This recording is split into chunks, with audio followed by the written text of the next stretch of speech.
Hello बच्चों, let's read the question. The question is what should be the length of dipole antenna for a carrier wave of frequency 6 into 10 the power 8 hertz. किसी carrier wave की frequency हमें given है और हमें बोल रखा है कि हमें डायपोल एंटीना की लेंथ निकालनी है।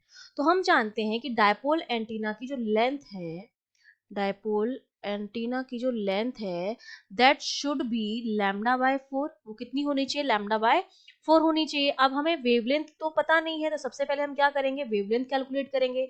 इसका की कॉन्सेप्ट बहुत सिंपल है, आपको पता होना चाहिए कि किसी भी डायपोल एंटीना की जो लेंथ है वो होनी चाहिए, जो कैरियर वेव है उसकी वेवलेंथ, लैम्डा मेरी क्या है? वो वेवलेंथ है उस कैरियर वेव की, उसकी वेवलेंथ की बाय 4 होनी चाहिए, 1/4 होनी चाहिए। एंटीना जो है वो उस वेव के लेंथ का, वेवलेंथ का 1/4 होना चाहिए। ठीक है, ये कॉन्सेप्ट है। तो सबसे पहले तो मैं इस carrier wave frequency, carrier wave जो हमें दे रखी है उसकी मैं क्या निकाल लूं?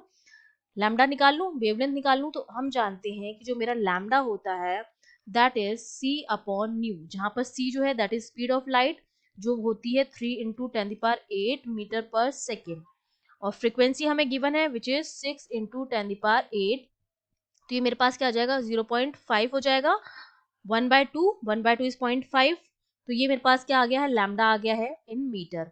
अब मैंने लैम्डा निकाल लिया है तो मैं डायपोल एंटीना की लेंथ निकाल सकती हूँ। लेंथ जो होती है वो लैम्डा बाय 4 होती है, तो ये हो जाएगा 0.5/4। तो ये मेरे पास आ जाएगा,